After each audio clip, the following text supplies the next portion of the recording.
بسم اللہ الرحمن الرحیم الحمد للہ والصلاۃ والسلام علی رسول اللہ اما بعد۔ قرآن مجید کی تلاوت اس کی بڑی فضیلت ہے، جیسا کہ رسول اللہ صلی اللہ علیہ وسلم کا فرمان ہے کہ من قرأ حرف من کتاب اللہ، جو انسان کتاب اللہ کا ایک حرف پڑھتا ہے اللہ تعالیٰ اسے 10 نیکیاں عطا فرماتا ہے۔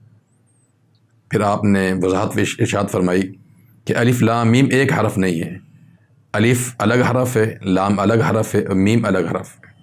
جو انسان الف لام میم پڑھتا ہے اللہ تعالیٰ اسے 30 نیکیاں عطا فرماتا ہے۔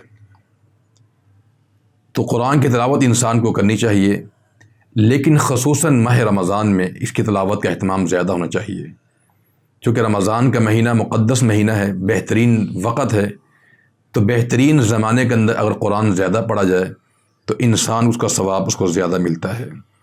تو رمضان کے اندر دیگر مہینوں کے مقابلے میں قرآن کی تلاوت کا زیادہ اہتمام ہونا چاہیے۔ اللہ نے رمضان کے مہینے میں ہی قرآن کا نزول فرمایا کہ شہر رمضان الذی انزل فیہ القرآن ھدی للناس، کہ ہم نے اس قرآن مجید کو ماہ رمضان میں نازل کیا ہے۔ تو رمضان کے اندر جو ہے قرآن کی تلاوت زیادہ ہونی چاہیے۔ رمضان کے مہینے کے اندر ایک مومن کے لیے یہ بھی ضروری ہے کہ وہ رات کا قیام کرے، قرآن کی تلاوت کو سنے۔ وہ رسول اللہ صلی اللہ علیہ وسلم کا فرمان ہے کہ من صلی مع الامام، جو انسان رمضان کے مہینے میں امام کے ساتھ قیام کرتا ہے، تراویح کی نماز پڑھتا ہے، یہاں تک کہ مکمل قیام وہ امام کے ساتھ کرے، اللہ تعالیٰ ایسے انسان کو مکمل رات کے قیام کا ثواب عطا فرماتا ہے۔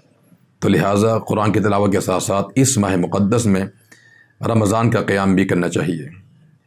اور رمضان کے مہینے میں یہ بھی ضروری ہے کہ ایک مومن کا زیادہ وقت مسجد میں گزرنا چاہیے۔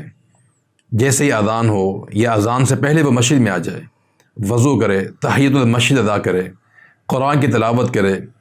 اللہ کے پیغمبر کا فرمان ہے کہ اذان اور اقامت کے مابین جو وقت ہوتا ہے اس میں انسان کی دعا قبول ہوتی ہے۔ تو لہذا رمضان کے مہینے میں خصوصاً اپنا زیادہ وقت جو ہے وہ مسجد میں بیٹھ کر گزارنا چاہیے۔ رمضان کے مہینے میں بعض لوگ ایسے بھی ہیں جو انسان کو فضولیات میں مصروف کر دیتے ہیں۔